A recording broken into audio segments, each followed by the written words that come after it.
मुलीचे वडील आलेले आहे आणि तिच्या संदर्भात ते आपल्याला माहिती देतील. ज्यांना आर्किटेक्चर मुलगी चालते त्यांनी त्यांच्याशी संपर्क करावा. सांगा साहेब, मुलीचं नाव काय? अपूर्वा मुळे. आणि शिक्षण तिचं? Bachelor of architecture. बरं बरं. आणि जन्मतारीख काय? 26/6/1995. बरं. किती मुलं मुली तुम्हाला? मला एक मुलगा आहे, तो सिव्हिल इंजिनियर आहे. आणि एक मुलगी. एकच मुलगी? एक मुलगी आणि एक मुलगा. बरं. तुमचं मूळ गाव कोणतं? माझं केज बीड जिल्हा. बीड जिल्हा. आणि सध्या कुठं स्थायिक आहे तुम्ही? जालन्याला आहे. जालन्याला स्थायिक आहे. बरं बरं. आता सध्या मुलगी काय करते? जॉब करते संभाजीनगरला. जॉब करते. बरं बरं. तर तुम्हाला स्थळाच्या बाबतीत काय अपेक्षा आहे? मुलगा आहे म्हणजे आता त्या सेम ह्याच्या असेल तर चालतंय ना. बाकी कुठल्या इंजिनिअरिंग फॅकल्टी चालेल?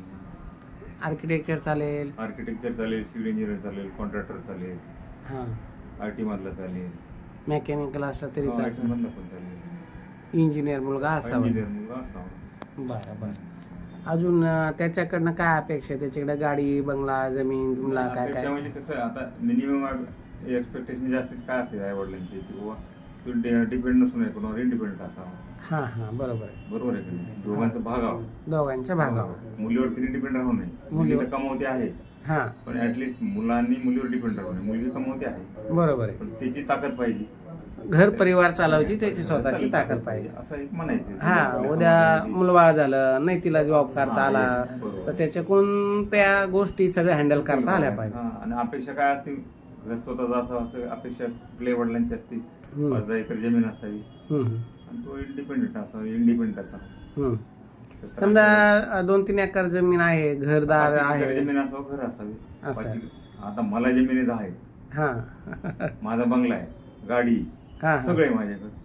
माझा मुलगा सिव्हिल इंजिनियर, त्याचं पण करायचंय. हो, पण आम्ही म्हणजे मुलीवर डिपेंड राहू नये ना. आपल्या मराठा समाजात कसं होतं, डिपेंड हा मुलगा कमवता असं हे प्रत्येकाची धारणा आहे जुनी पहिल्यापासून. तुम्ही कशामध्ये सर्व्हिसला? मी झोनल मॅनेजर होतो, अजित सीडला होतो, नॉर्थ सीडला होतो, ग्रीन गोल्डला होतो, सीड कंपनीमध्ये होतो. मी आता रिटायर झालो. संभाजीनगरलाच आम्ही राहत होतो. मुलाचं आणि मुलीचं शिक्षण संभाजीनगरलाच झालं. तिथेच राहत होतो मी पण. जालन्याला माझं स्वतःचं घर आहे, 3,500 स्क्वेअर फूटचं घर आहे माझं, जिल्हा परिषदेच्या पाठीमागे. तिथं राहतो. गावी माझी 10 एकर जमीन आहे, माझ्याकडे ट्रॅक्टर आहे, बागायत जमीन आहे आमची पूर्ण. शेती वगैरे गावी आम्ही शेती पण बघतो गावी जाऊन. अशा काय आमच्या माफक अपेक्षा आहेत काही म्हणजे. बरं, आता हे झालं इथं. पण जर सांगली, सातारा, कोल्हापूर त्या भागातलं स्थळ असेल तर चालेल का? चालेल. पश्चिम महाराष्ट्रात चालेल ना. आम्हाला पुणे चालेल, कोल्हापूर चालेल, सांगली चालेल. हा, चालेल. कारण आता मी बरेचसे लग्न इथले जमले आपले. आता मेळ्यात एक लग्न जमलंय. खूप लांब पडते आपल्याला यायला, म्हणून आपण ते तिकडे टाळतो. हा, पण चांगला असलं तर काय हरकत नाही. चांगला असेल तर हरकत नाही. आपल्या म्हणजे मराठवाड्यात चालेल, पश्चिम महाराष्ट्रात चालेल, तसंही नाही. पण नाही, तिकडचे लोक खूप चांगले बरं. मी आता जे लग्न जमवलं खूप असे पश्चिम महाराष्ट्रात. मी आता 20 वर्षापासून पश्चिम महाराष्ट्रात होतो. आपले तरी इकडचे भागरे लोक अपेक्षा करतात, असं लग्न करा, मोठंच करा, हेच पाहिजे, तेच पाहिजे, असं मान पाहिजे. तुम्हाला पश्चिम महाराष्ट्रात जमीन 5 एकर, पश्चिम महाराष्ट्रात सगळं माहिती ना. आता 20-25 वर्ष फिरतो मी तिकडे. 2 एकर, 3 एकर, 4 एकर, 10 एकर म्हणजे खूप मोठा म्हणतात. मला पश्चिम महाराष्ट्रात सातारा, सांगली, सोलापूर, कराड सगळं माहिती. सोलापूर आपलं मराठवाड्याला कनेक्टेड. सातारा झालं, सांगली झालं, कोल्हापूर झालं, कराड झालं. तिकडे जमिनीचे क्षेत्रच कमी ना. तिकडे 3 acre, 4 acre, 5 acre, 10 acre, 15 acre खूप मोठा म्हणून.